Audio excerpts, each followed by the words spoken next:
Assalamualaikum warahmatullahi wabarakatuh. Waalaikumsalam warahmatullahi wabarakatuh.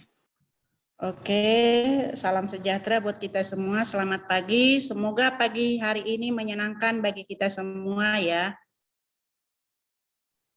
Iya, Bu. Kita tetap lindungan Tuhan dimanapun kita berada. Kita diberi napas hidup dan rezeki umur yang panjang. Sehingga kita hari ini bisa ketemu sekalipun lewat Zoom ya. Nah, ini patut kita syukuri, kita boleh bernapas, bergerak, semua karena kasih Tuhan kepada kita. Oke, mudah-mudahan hari ini anak-anak saya yang saya cintai, keadaannya sehat, bahagia, ya, dan tidak kekurangan suatu apapun. Hari ini materi kita yang akan kita pelajari hari ini adalah studi kelayakan usaha. Coba tolong dicatat, hari ini kita belajar studi kelayakan usaha.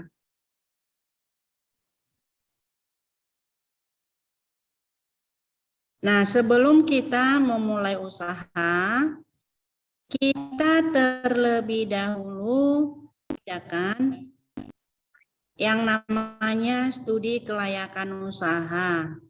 Apa itu studi kelayakan usaha? Untuk mengetahui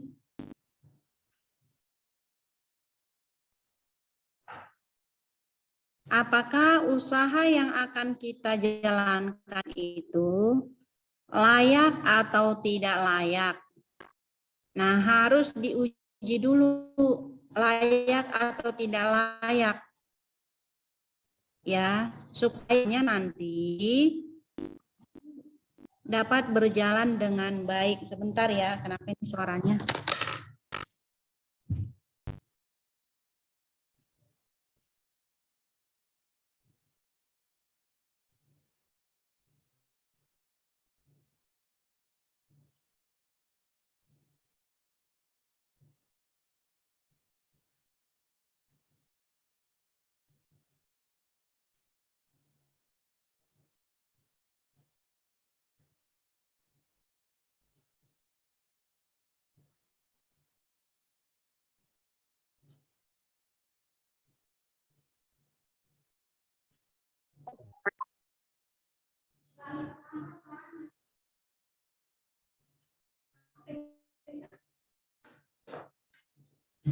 Kalau saya nggak apa-apa, kalau saya ngomong baru dia bilang telat.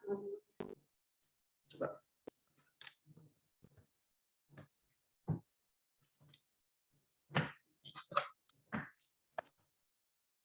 Halo. Halo, selamat pagi. Masih ada? Halo. Pagi, Bu. Pagi, Bu. Kedengaran nggak Mas Roro suara Ibu? Kedengeran, Bu. Oke, terima kasih. Suaranya dari speaker. Hah? Suaranya dari speaker. Masih bisa. Udah enak. Apa masih kayak tadi? Udah enak kan? Tapi ini kameranya ditutup ya? Nggak apa-apa. Oh, Abu nyerahin lagi aja.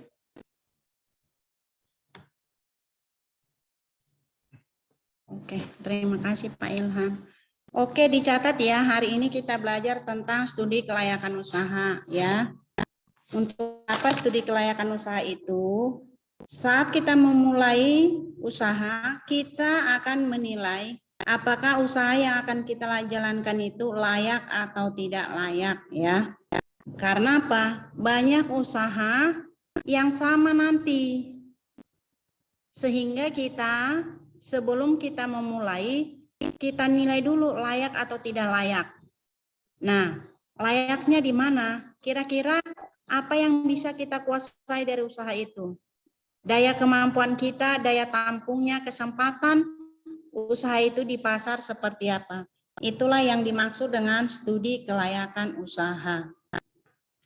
Ya, dari sekian contohnya ide-ide usaha yang ingin kita kembangkan, kita mengadakan yang namanya studi kelayakan usaha.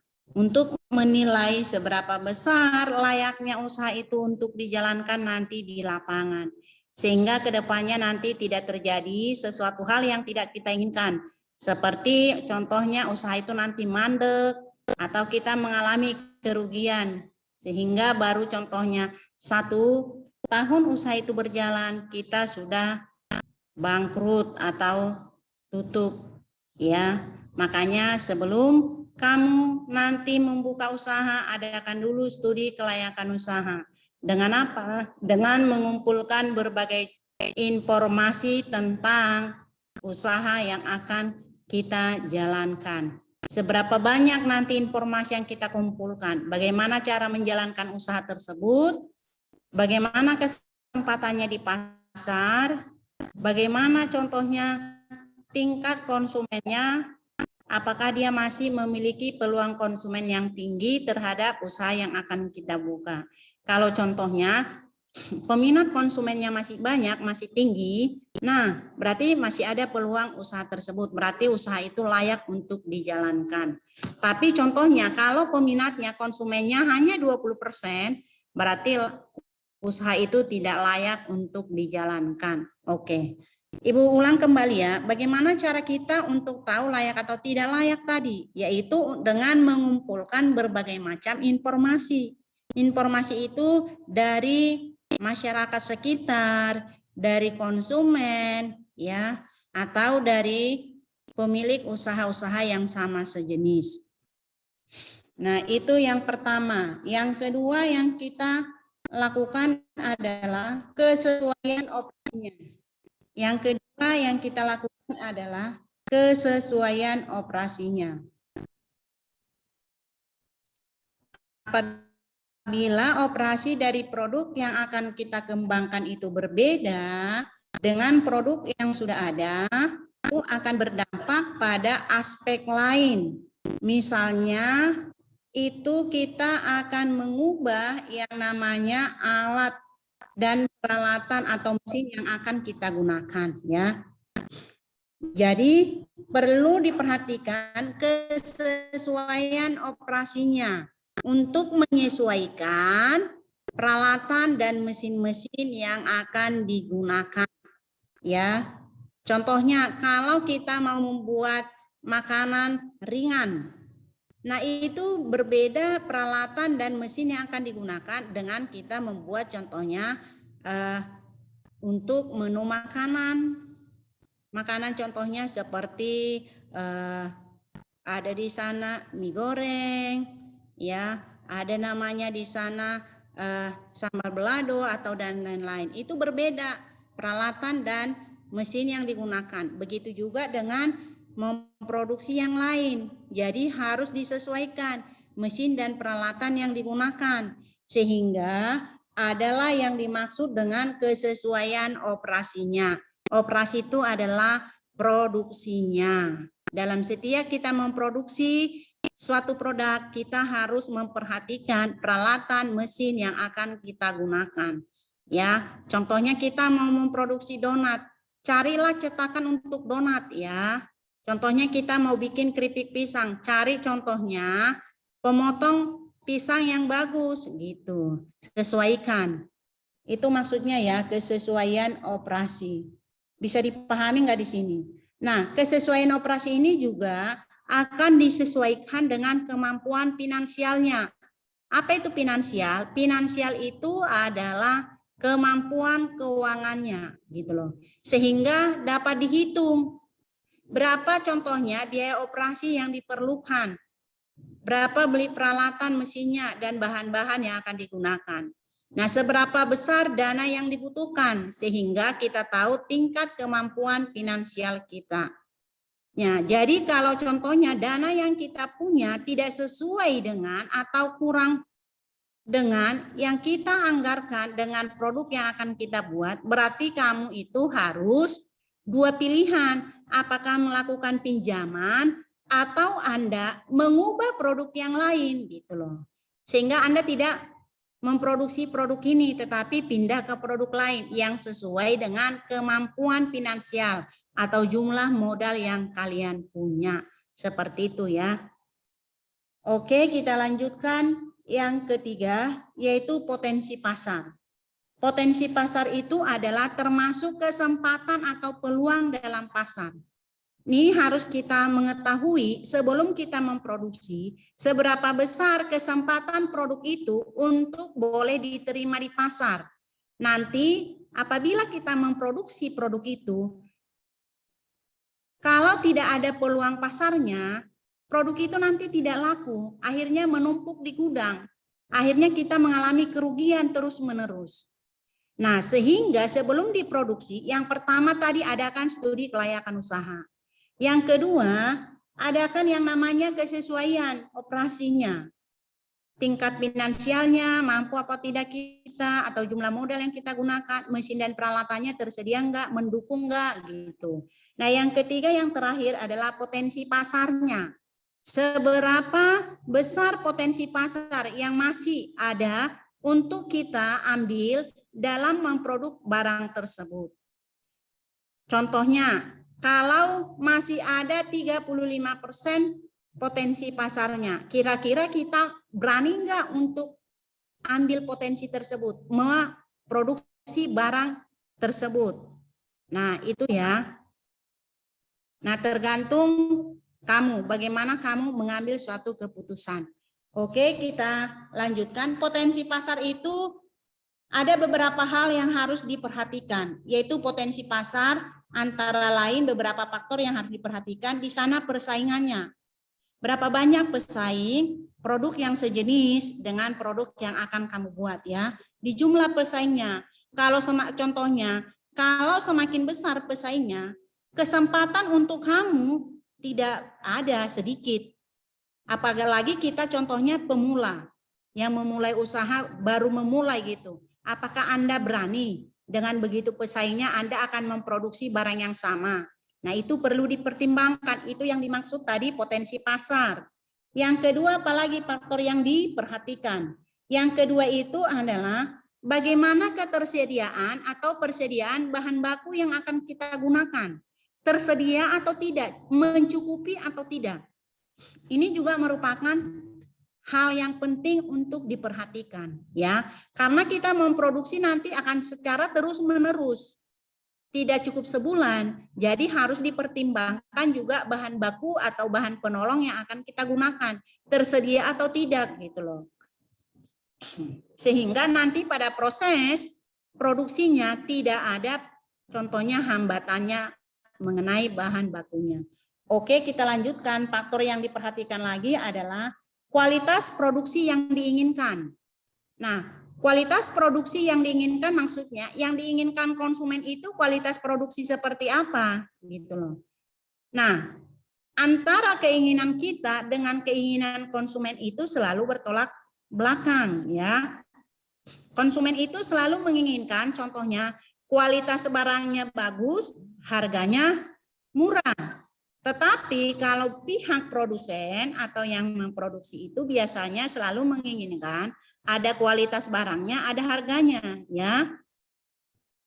Jadi ini perlu dipertimbangkan.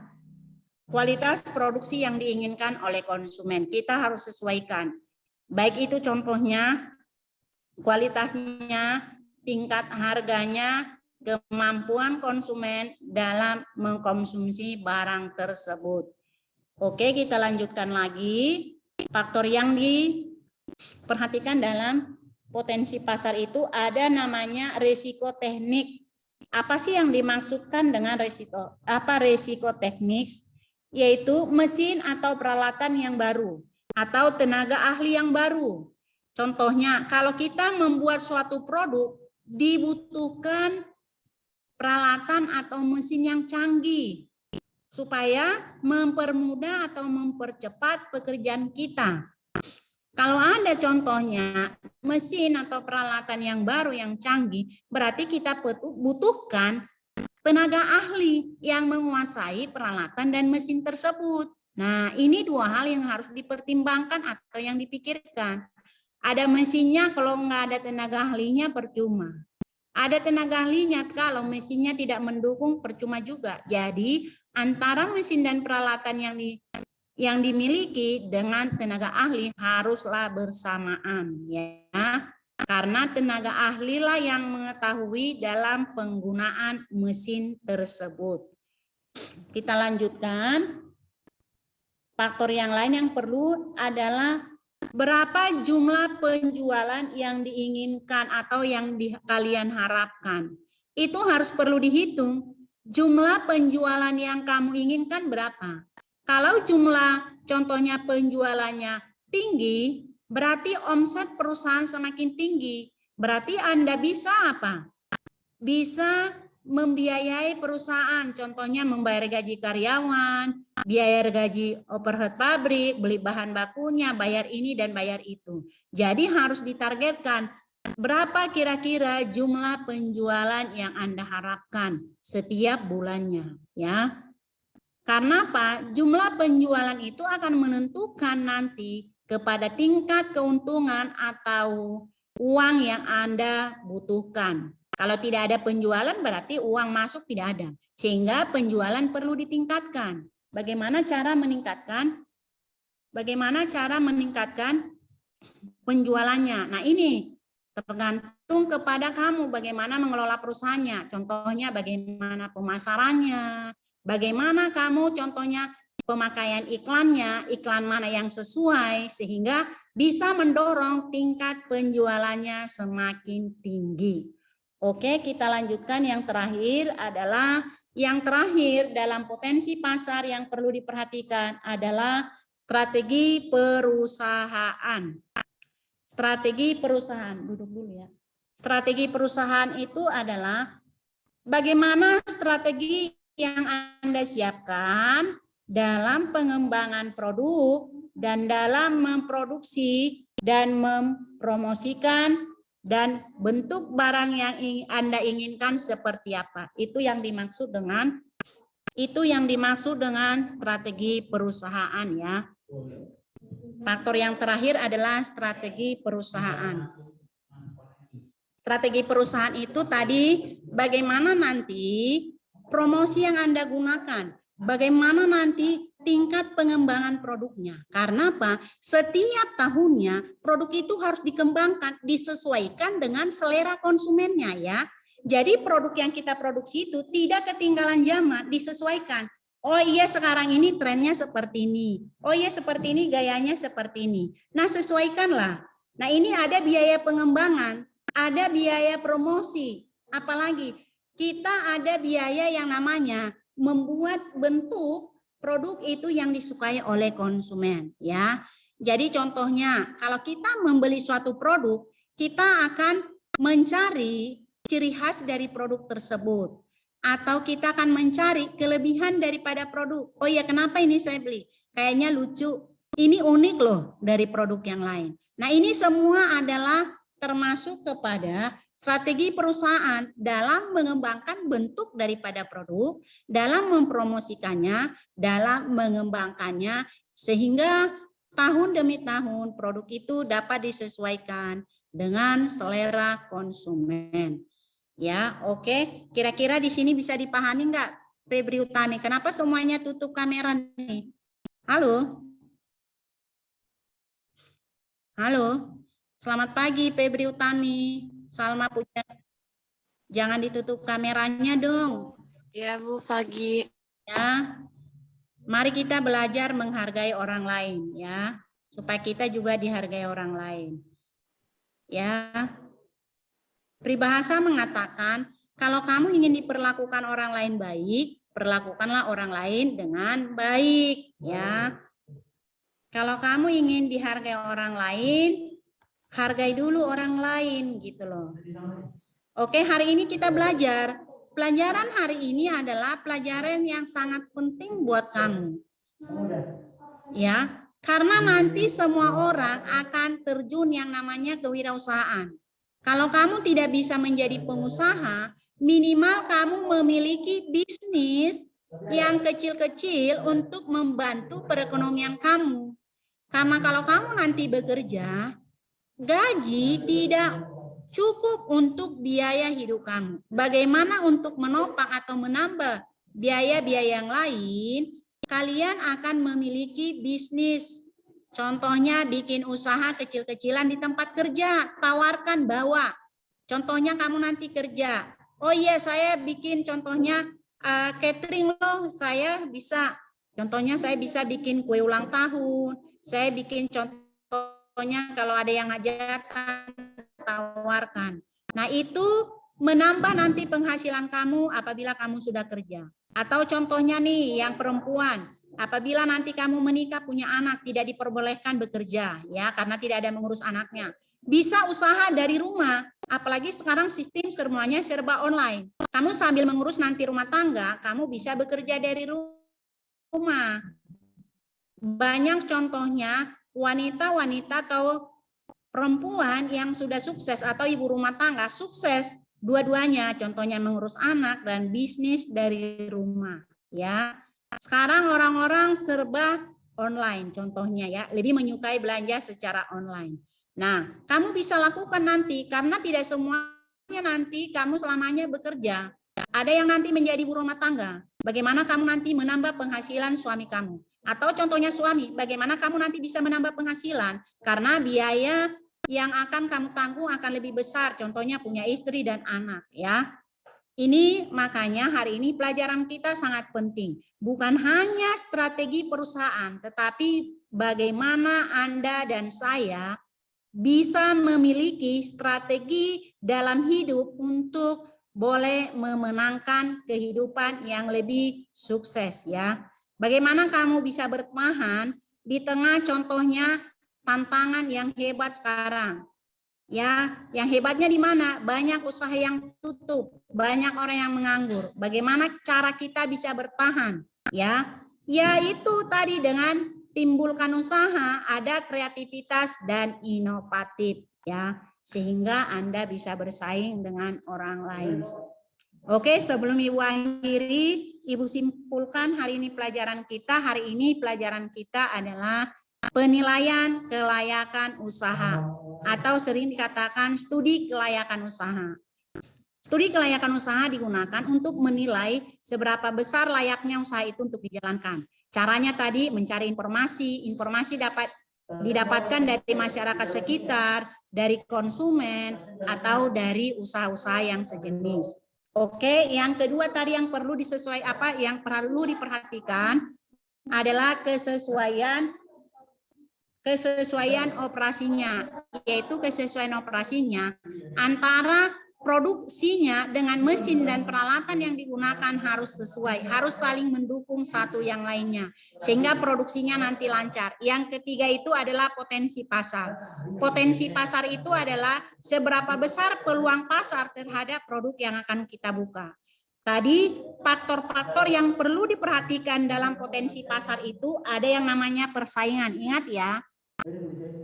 Hal-hal yang perlu diperhatikan atau faktor-faktor dari potensi pasar, satu, ada yang namanya persaingan. Seberapa banyak pesaing yang akan kamu hadapi. Yang kedua tadi di sana ada persediaan bahan bakunya dan bahan penolongnya.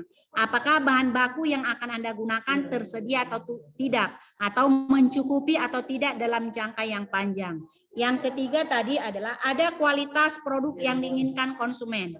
Kualitas yang diinginkan konsumen harus disesuaikan dengan biaya dan harga yang akan Anda pertimbangkan ya. Yang keempat ada resiko teknis. Resiko teknis itu adalah contohnya di sana ada yang namanya mesin atau peralatan yang modern tapi harus ditunjang dengan tenaga ahlinya yang bisa menggunakan ya. Contohnya sekarang ini banyak teknologi yang canggih tetapi masih sedikit orang yang bisa memahami. Yang terakhir yang kelima adalah volume penjualan yang diharapkan atau jumlah penjualan yang Anda inginkan. Bikin targetnya. Dalam segala hidup dan usaha punya target ya. Contohnya Mas Roro punya target lah, udah kelas 12. Apa targetmu? Buat targetnya. Di antara sekian target yang kamu buat, prioritaskan mana yang paling harus kamu penuhi. Begitu juga perusahaan ya. Punya target penjualannya. Sehingga ada di sana yang namanya marketing ya kan. Bagaimana nanti penjualan yang baik. Dan yang terakhir, miliki strategi perusahaan. Strategi perusahaan, setiap perusahaan berbeda-beda. Sama seperti Anda satu sama lainnya. Punya strategi yang berbeda-beda, cara menerapkan belajar yang baik. Contohnya menurut Mas Roro, belajar itu lebih enak jam 4 pagi bangun. Contohnya menurut Putri Aulia, saya lebih suka jam 8, belum ngantuk, belajar. Setiap hari 2 jam misalnya, itu strategi.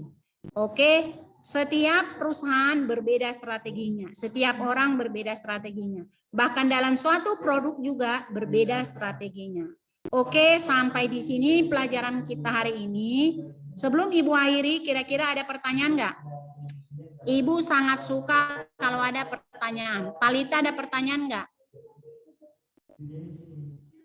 Enggak, Bu. Talita ada pertanyaan nggak? Enggak ada, Bu. Salum ada pertanyaan nggak, Salum? Tidak, Bu. Nadia Jalianti? Salma Pujiastuti nggak ada pertanyaan? Mas Roro ada pertanyaan nggak? Enggak, Bu. Kenapa tidak ada pertanyaan? Kalau Ibu bikin pertanyaan, kamu harus bisa jawab. Coba satu pertanyaan saya tujukan kepada Salma Pujiastuti. Coba dibuka kameranya dan diperhatikan pertanyaan saya. Apabila contohnya Salma Pujiastuti sebagai manajer bagian produksi, produksi Anda mengalami penurunan penjualannya, tindakan apa yang harus kamu lakukan? Coba Salma Pujiastuti dijawab. Salma Pujiastuti diangkat sebagai manajer produksi. Sementara produksinya mandek, mengalami penurunan dalam penjualan. Kira-kira apa yang harus Anda lakukan? Tindakan apa yang harus Anda lakukan? Mencari jalan keluar, Bu.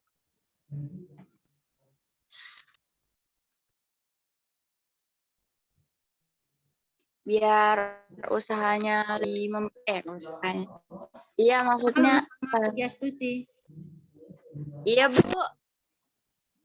Mencari jalan keluar. Iya, apa yang harus Anda lakukan? Mencari jalan keluar. Yang jelas dong kalau ngomong.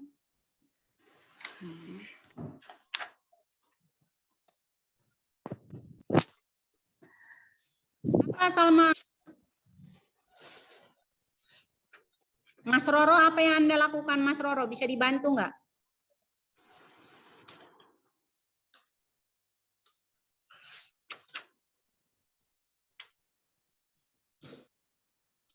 Oke, tadi tidak ada pertanyaan. Giliran ditanya nggak bisa jawab.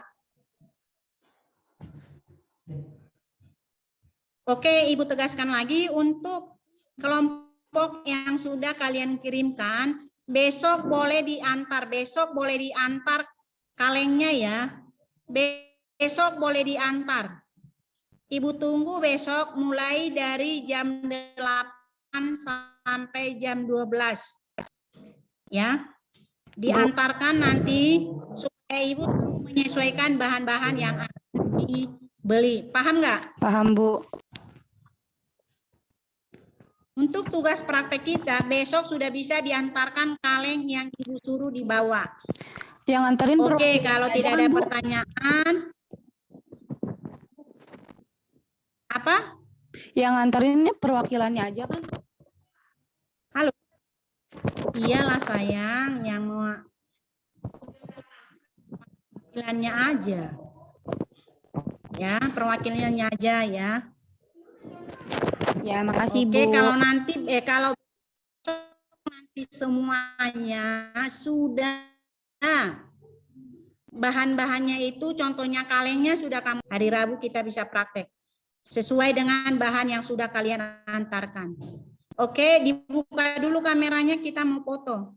Maya, Maharani, M. Sulbani, tolong dibuka kameranya, kita mau foto dulu nak. Ayo cepat. 1. M. Sulbani, Maya Maharani, Nadia Jalianti, dibuka dulu kameranya. Saya Bu Maya udah. Sebentar aja kita mau foto dulu. M. Sulbani 1, lihat ke kamera dong. Jangan matanya dibilas-bilas berarti belum mandi. Oke, 1, 2, 3. Ini Maya Maharani, masa cuma rambutnya doang kelihatan? Lihat ke kamera dong. 1, 2, M. Sulbani. Oke, sampai ketemu kita besok atau hari Rabu dalam prakteknya. Saya akhiri. Assalamualaikum warahmatullahi wabarakatuh. Waalaikumsalam warahmatullahi wabarakatuh. Makasih, Bu. Ya, tolong dibiasakan mandi ya. Cantik kok nggak mandi sih? Oke, sebelum belajar lebih lanjut lagi yang lain, silakan sarapan dulu. Dadah, selamat pagi. Selamat pagi juga.